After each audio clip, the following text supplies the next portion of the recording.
Good evening, and welcome to another edition of Leadership Matters, a weekly half-hour series aimed at supporting leaders. I am Dr. Kenroy Burt, your host, and I have with me this evening again for part two, Imran Richards, a leadership consultant with the Inspire Leadership Solutions. And I'm so excited this evening to be able to share with you as we continue in our conversation on goal setting. I want to encourage you to just tell a friend, share the link, let somebody know that we are on, share the page, start a watch party, do something that will be able to help build someone else. You don't want to do this on your own. This is a leadership journey that we all want to go together on. So it's my delight again to be able to introduce to you Imran Richards. Imran, good evening and welcome again Good to evening, Leadership man. Matters. Such a pleasure to be here with you. Thanks for having me again on this second occasion. So great to have you with us. One of the things that we are always excited about is the fact that we are able to add such value to people that they want more. And last week, I was excited at the fact that we were going on a journey. We were moving well. If we did not want to break our, because we probably could have broken our protocol, but we've pledged that we're going to just do the half hour for those persons who Yeah. are busy. But it was such that we felt as though we needed to do this again. And I'm glad that you have consulted to be with us once again. Now, Imran, we've been Awesome. talking goal setting. And Yeah. one of the things we discussed last week is the fact that 2020 was a tough year for several persons. They came into 2020 with goals, lots of goals, they had lots of plans, and it did not necessarily birth out to how they wanted it to look. In some Yeah. cases, we talked about goal abandonment a lot. We talked about, in some cases, goal paralysis. We talked about the Yeah. fact that there were some persons who just this year, they have decided, I'm not going to try anything. I'm not going to take Uh-oh. the risk because, Mhm. I'm not going through all those emotions that I went through Yeah, not last year. dealing with the fear of failure that may be associated with setting a Yes. goal and not being able to accomplish it, especially in light of all of the prevailing extenuating circumstances. And so, yeah, some people are definitely experiencing paralysis where goals are concerned. Some individuals are right now reassessing their goals, Yeah. reevaluating their goals. They may Yeah. be saying, okay, maybe I need to lower my expectations or rethink about this particular goal a little bit more. Definitely. Yeah. But the question then is for you, I mean, right? Let's talk now about making these things happen this year. Yeah. I want to delve straight into that. We looked a little bit at some of the issues, but let's talk about making your goals a reality this year. What Right. do we Yeah. need? What do you need as a leader to move from one place to the next to ensure that goals are achieved? I believe that there is some sort of gap, and I'm going to encourage you to talk about that gap and share with the viewers this evening. This is so good. Thank you. Awesome. Great question. So we talked last week about there needs to be two things taking place in the human heart at the same time where the goal setting and goal achievement is concerned. One is that you need to be dissatisfied or disturbed with where you are, but you Mhm. also need to have a strong desire for what is possible. Disturbed with the present, excited about the potential future, and Yeah. having a vision for that potential future. However, as you mentioned, there is a gap. There is a gap between where I am now and where I desire to be. And that gap usually consists of three things.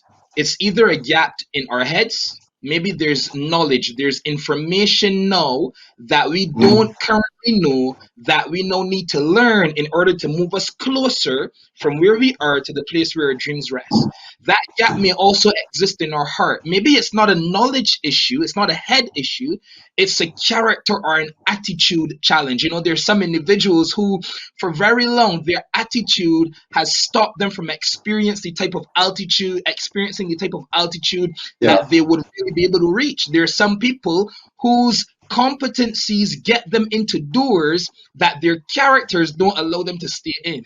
There are those individuals who are praying for promotion on the job, but because of their attitude, because of their personality, because of their bad management of their character, they never get the promotion.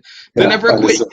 acknowledgement, never quite get the nod of approval, etc. And so maybe there's something about your character that you need to address, something about your heart. Or maybe there's something about your hands. Maybe there's a skill set. Maybe there is, a particular strength or area that you need to know develop, and begin to be on that area. Maybe a talent that God has given you or something. So usually there's a gap either in your head, in your heart, or in your hand. And you need to be able to identify what that gap is or what those gaps are. Because in some instances, it may be in all three of those areas. I remember for me, then I wanted to lose weight. I lost 20 pounds in 2019, I think it was. And I had just started on this journey.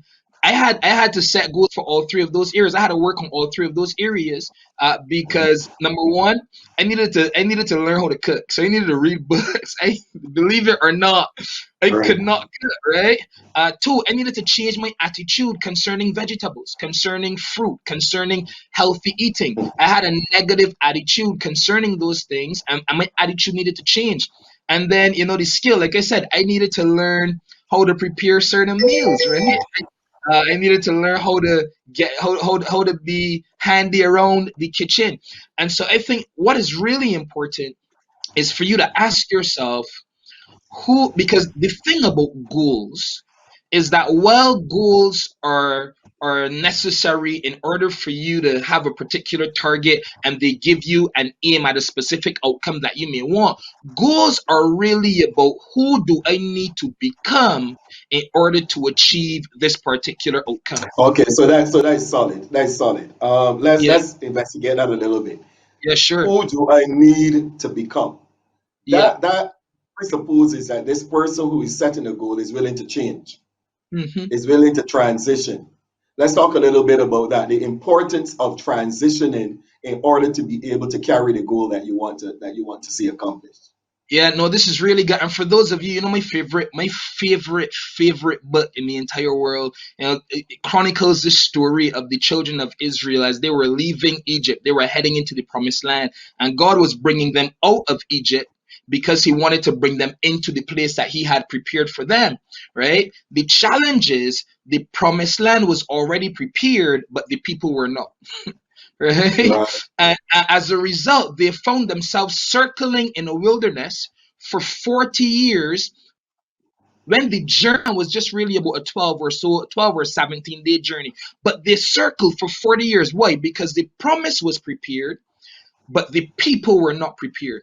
And what it said to me immediately, right, Dr. Burt, is that, like, possession of your promised land has nothing to do with your proximity to Ah, it. With say your that again. Say that physical again. proximity to it. Yeah, possession of your promise has nothing to do with your physical proximity to it, but it has so much more to do with your spiritual, for lack of a better term, your mindset. Where are you as an individual in relation to the goal that now is in front of you, or is ahead of you? The reason why this is really critical for individuals to think about is because both winners and losers set goals. Yeah. Around. Yeah. Yeah. So therefore, the differentiating factor cannot be goal setting itself. Goal setting is an important step, but there has to be something that precedes or something that accompanies goal setting that allows me to move from where I am to where I desire to be. And that, my friend, that goes to the third layer of change, is what we call identity change. That goes to the second layer of change, is what we call a change in your processes, a change in your behaviors, a change in your belief system, because behind every system of action is a system of belief Really. that is inspiring and that is driving that action. And until you change that belief system, because belief shapes behavior, until you change the belief that is associated with that particular action, any change that you try to pursue may very well end up becoming very temporary. It may be shallow, and it may be something that does not last, because behavior that is not congruent with self will always be temporary behavior. Behavior that is not congruent with the way that you view yourself. In other words, if I make a decision tomorrow that I want to quit smoking, just as an example, and somebody comes to me and offers me a I think cigarette. I think you need to let everybody here know that you're not a smoker. I am not a smoker. I am It's not a just an smoker. example. Just using it as an example. And somebody comes to you, they follow me and offers you a cigarette, and you say, hey, sorry, I am trying to quit, so please no.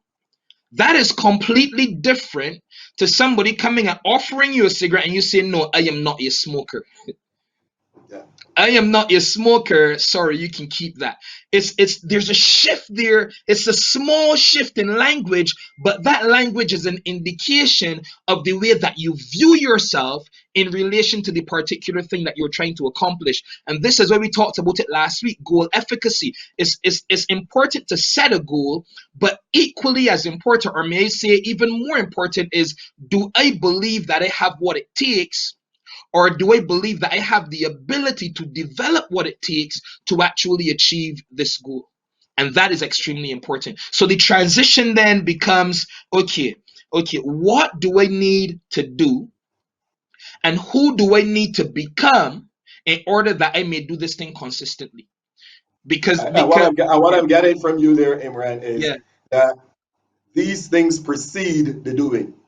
yeah, yeah, because private thoughts always lead to public actions. You can't get away from it. So now there's a loop that takes place, right? Because the thing about behavior is that the most practical way to change your identity is by changing the things that you do. But at the same time, what precedes the activity that you do is the way that you view yourself, right? But Right. but so belief influences behavior, and the more I do a particular behavior, it reinforces to me that this is who I am. Do you see what I'm saying? Yeah, Yes, I it understand you. reinforces. So every time you do a particular behavior, so you say, you know what? I want to write a book. No, I want to become a writer. And every day, so that's a different mindset. I don't just want to write Yeah. a book, or I don't want to write more often. I want to become a writer. Identity. I want to see myself as this particular thing. Therefore, how do writers behave? What do writers do? And now you're asking a completely different question. This is, who do I need to become in order to really identify and cement my identity as a writer? So now I am a writer. How does a writer think? What are the things that a writer does? How does a writer behave? And I am now beginning to try to do those things consistently. And I think this is where most individuals make the mistake. They are always looking to jump from one level, three levels up. And change doesn't happen like that. This is why so many individuals, they set goals, they get frustrated, and then they go on to experience goal abandonment because they're trying to skip levels. But habits and behavior start small. Habits and certain behaviors that you do, they almost seem inconsequential, right? So you may go to the gym every day.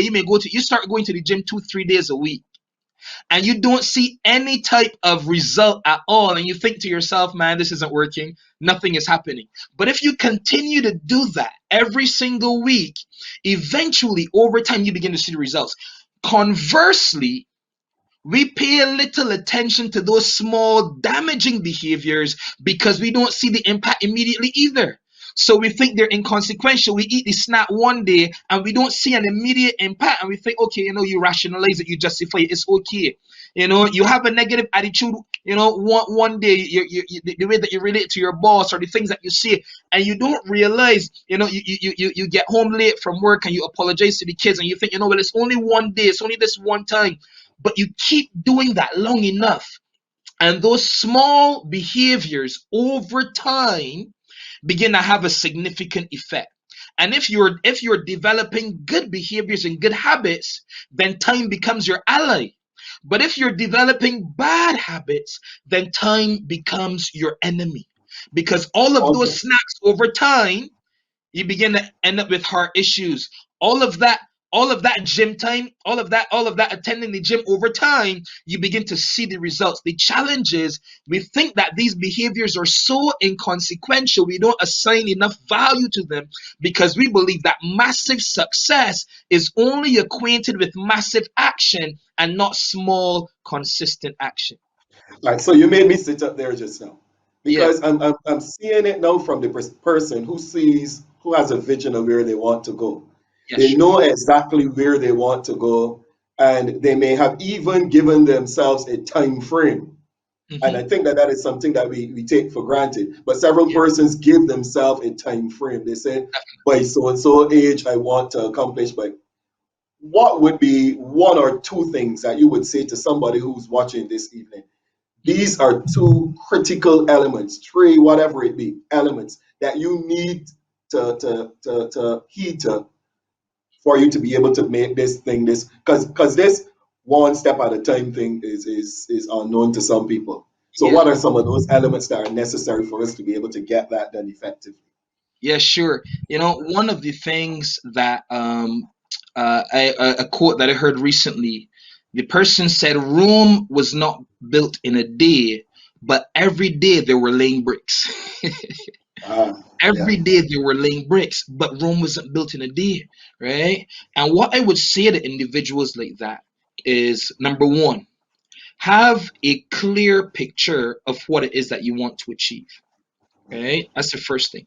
Clarity is absolutely important, right? yeah, And why clarity is even more important than a time frame is because direction is more important than speed. I don't know if you guys remember, like there was a guy on I think it was on social media. This boy in the primary school BSAT, he was running and somebody yeah. captured him, and he was steering up the track, but he was going in the opposite direction. On the opposite direction. Yeah, Yeah. So direction is more important than speed. And I think the importance of being able to take that pressure off. Now, timelines add to goals, but you have to be realistic with those timelines. So clarity, yeah, what do I want to achieve? Number one, write that thing out. Yeah. Number two, what are the behaviors or the activity that I need to do? So now you're developing your roadmap that allows me to get there. And then number yeah, three, this is the most critical. What is the highest leverage action that I can take now that will allow me to achieve that thing? And I'm not talking about, when I say highest level leverage action, I'm talking about a small action that will bring me closer to that particular thing. It's again low hanging fruit. I'm not trying to run a 100 here. This is a marathon, and I understand yeah, that over a period of time I'll be able to accomplish this thing. So one, and so that's one, two, three. Here's the fourth part that is really really critical for those of you who are listening is get someone that you can be accountable to, somebody that can come alongside you and say, ask you questions concerning those one or two things that you've committed to do based on the roadmap that you've outlined for yourself. I remember small steps. Don't underestimate small steps. Yeah. And then and ask them, hey, this is what I want to accomplish. This is the roadmap. These are the steps that I believe are critical. And maybe it's an area in your head. I want to read one book a week, fill my mind. yeah, Maybe it's an area in your heart. I want to improve on this particular attitude. Maybe it's a skill. I'm going to go back to school and learn this particular thing or whatever the case may be. And you say, I'm going to commit to this once a week. Ask that person now to come alongside and hold you accountable. Those four small things really go a long way in helping you to see significant results. One of the things that I realized, right, Dr. Burt, is that the time passes anyway. yeah. The It time is. It passes is. anyway. And it doesn't matter if you're taking small or big actions. The important thing is consistent action. Because if you do it consistently, eventually, eventually all of that behavior compounds, and all of a sudden it's like bamboo. Bamboo is growing beneath the surface for like 6 months before you see anything. 6 months or 12 months. I don't remember the exact amount, but it's either 6 or 12 months, maybe like an entire year, that bamboo is growing beneath the surface. Can you imagine, as a farmer, every day you're just doing one thing? You're focused on one thing. I'm going to come out every day, I'm going to water this bamboo, and you don't see anything for 12 months. But after the 12th month, because of everything that has been happening beneath the surface, based on just a little bit of activity every single day, eventually, after 12 months, they say that bamboo shoots up. In Yeah. 6 weeks, it shoots all the way up. It's crazy. And Brian, I have to say this. I have to let somebody know this. This the story that is told of the elephant and the dog, and they're Mm, they're having this discussion, and the dog says, "Well, listen, I'm pregnant again." Yeah. I get pregnant probably like twice a year or so. Why Right. is it that you're taking so long? And the elephant says, okay, what you are doing does not have the significance of what I'm doing. Because when I release my young one, it has the potential to shape the ground that it's on. And I think that there are times when we have to be able to look at it from that perspective that what you are producing, it may take longer, but when you release it, it will shape the very foundation that you're on. And that would kind of allow us to be able to invest a whole lot more in ensuring that it's long term and not just Yeah. short term. That And I is think that so is good. great. That is so Yeah, powerful. And you know what that speaks to me is is what you know how eagles. I don't know if you're aware, but like an eaglet, in order for it to break free from its egg, it develops something called an egg tooth. An eaglet is not the only one. There are other animals that develop an egg tooth as well. But the eaglet needs to develop this egg tooth, and the egg tooth needs to become hard enough to crack the shell that is now encasing the eaglet. yeah, The thing about the eggshell is that the eggshell was once a source of protection for the eaglet. But now that the eaglet is about to go to another level, looking to break free, that same eggshell now becomes a problem. And there's some of you individuals, where you were at or where you were once at, that was yeah, once a blessing, that was once a place of protection, that was once a source of strength and so forth. But where you are needed to go to now, the next level that you're required to go to, that shell is now becoming a problem, and you need to yeah, break free from it. And until the egg tooth, that which is on the inside of the shell, becomes harder than the shell that is encasing it, then there is no breakthrough. yeah, Right? There's no yeah, breakthrough. Yeah. And so I think what I'd say to individuals, too many of us are concerned with what we are receiving, or what we hope to receive. Not many of us are concerned with who do we need to become. And there's an yeah, inner strength that we need to develop if we are going to break free from the strongholds that have held us back, that has stopped us from achieving our goals. There's some of you on this line, maybe you've set goals every year. yeah, Maybe you've and you know what these remember on last week I shared with you about how people were setting goals and what they were hoping for. What I did not share last week was that the highest percentile of individuals that were setting goals were Generation Z, those in the category of Generation Z. The second most populous group that was setting goals was millennials. The ones who stopped setting goals, the ones that had the least percentage for setting goals, were the baby boomers.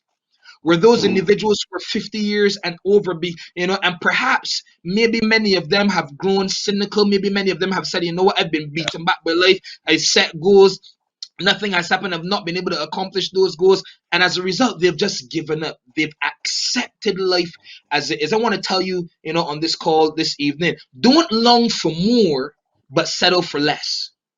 Ask yeah. yourself, who do I need to become that I may go after the more, that I may reach, that I may achieve the more that I've set for myself. Yeah. So Imran, you're talking about an area now that I absolutely love. That place where I believe that even sometimes as persons who are in leadership, you get to Mhm. that place where you may plateau or where you may feel as though, okay, I've come to the end of my sojourn here. Yeah. But I think that there are persons who need to understand the principle of reinventing yourself. Hmm. Let's talk about reinventing yourself. You've talked about, yes, becoming who you're supposed to become. But what about those persons who may actually get there? They're baby boomers. They may actually get to that place, probably 60s, even sometimes the 70s, and feel as though, well, I've had enough of it. I've done all. Let's talk a little bit about reinventing yourself. I would want to encourage those persons also. Wow. No, that's really good. That's really good. Actually, as you are aware, uh, what happens in a person's life, and I'm going to talk from 0 to 6 or mother impact years, 6 to 11 father impact years, 11 to about 21 is peer impact years. In other words, you are no longer interested in what your parents have to say. You're interested in what your peers think about you. From 21 to about 45, Those years are what we call your success years. Those are the years where you go, you build life, you climb the corporate ladder, etc. And then from 45 to about 50, those years are the years where individuals go through what people know as midlife crisis. And what is happening here? This is the stage of reinventing self, right? This is a crisis moment in the life of so many individuals, where, because as you know, on the cycle of change, people can stretch and go to another level and move into another realm of success, or they can break in that cycle and decide that they're going to just redress and settle for the life that they already have and not risk anything more. And so from 50 onwards, then people move from success to significance. This is why Donald Trump, even though he's a multi-billionaire, would run for president, because he's already successful. What he was looking for now, and he may be a bad example just because of everything around him, but Right. you get the point. He has everything, but no, he's looking for significance. And Significance. yeah, and so this is what happens with individuals. But the important thing here is that for most people, when they look back on their lives and they aren't inspired by the last 45 to 50 years, most people decide that they cannot become anything better. When they look back on their lives and they're not happy with where they were, with the decisions that they made, with how their life has turned out so far, Yeah. that's why individuals at the age of 50, you think that they would get better in terms of addiction, but they actually get worse. They go into the bottle even more. They go into the drugs even more. They go to the gambling slots even more, because essentially Mhm. what they've done is that they give up. What individuals that had a solid foundation, they are now able to find the courage necessary, and here this is the important part, to pursue their passions, to Right. pursue the thing that they believe will give them meaning, the thing that they believe will give them a level of significance. In other words, life for them now becomes not just about what they can receive, but what can I give. This is why a doctor will quit their practice at the age of 55 and go open up a restaurant in Egypt, or Correct. go climb mountains in the Himalayas and help children in Africa with curable water diseases, because there's a shift that takes place, but Takes it place. requires courage. That's the first thing. The second thing that it requires is the audacity of hope, knowing that even if my life may not have come to the place where I want it to be right now, that at 50 years old, God can still use me. That at 50 years old, I can still accomplish something great. That at Yeah. 55, that at 60 years old, that there's still purpose for me. There's still life in my bones. There's still a pep in my step. There's still ideas that need invigorating. And there are so many individuals, Colonel Sanders. I mean, we can list a number of people who were in their 60s, 70s, 80s. I mean, let's look at the latest example, the gentleman who recently passed away from the UK, that made a decision he was going to walk around his Walk yard around. and raise. I mean, and he became a hero at Yeah. 99, 100 years old. It takes courage, it takes the audacity of hope, and it takes surrounding yourself with people that will become cheerleaders and tell you, man, go for it. You can do it. You can make it happen. Moving from material to meaning. Wow. So Imran, I look at the clock and I recognize that we are just Oh, there, just there, just about to wrap up our program. But one of the well, things that I want you to do for me is this. And I usually try to end with something like this that would encourage you to be able to encourage somebody. If you had the opportunity, Imran, to yeah. look back and to advise 16-year-old Imran Richards, Hmm. what advice would you give him? Cool. 16-year-old Imran Richards, what advice would you give him? Because there's some young person who's listening and I want them to be encouraged to go the route that you would definitely have wanted to take. Yeah. Um, I think I'd say to that individual that life is not defined by your circumstances, life is defined by your choices. I blamed so much of where I was at that point in time as a 16-year-old on my circumstances. My father and my mother, I didn't grow up with them. Everybody in my family smoked, and I blamed everybody else for why I was the way I was.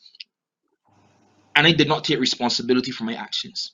And so I'd say life is not defined by your circumstances. Life is defined by your choices. And therefore, think carefully and critically about the choices that you make, because 15 years down the road, you may very well find yourself living in the consequences of past choices that you made. That's what I would say Yeah. there. And Wow. life is and that those consequences would really have been the house that you built for yourself. And the only person you'd have to blame is you. That's fantastic. Really, really great stuff, Imran. Thank you so very much for My joining me pleasure. again this evening. It's been phenomenal. I think that there's several persons who have gained from it. What I'm going to do, those who are viewing, I'm going to encourage you. I want you to do something for me. I want you to type right there in the chat anything that you learned this evening, anything that inspired you, anything that stuck with you. I want you to type it right there in the comments. You just type it right there quickly so that we could share those moments with you. I want to Yeah, man. know, I want that feedback to know Let that me get this let's see. program is really making an impact on your life and that you are learning something on a weekly basis from it. So I'm going to encourage you, just go straight to your phone, straight to wherever you're watching us, and I want you to type something that you have learned, gained from this evening, something that was said that inspired you, something that has caused you to think a little differently about goal setting. This has been Leadership Matters, and I'm Dr. Ken Roybert. I want to say thank you so very much again to Imran Richards, leadership consultant of Inspire Leaders, Leadership Solutions, sorry, and doing a fantastic job. Really, really, really fantastic job. I want to say thank you, Imran, for taking the time out of your schedule to be with us, not Thank just for you. 1 week, but for 2 weeks. And be assured as we bring together these sessions, as these sessions roll off for the rest of this season, that we will see you again sometime later in this season as Looking we forward get to into our panel discussions, discussing matters that really matter to leaders. This has been Leadership Matters. Thank you, and join us again next week on Monday at 6 p.m. as we talk leadership matters simply because leadership matters.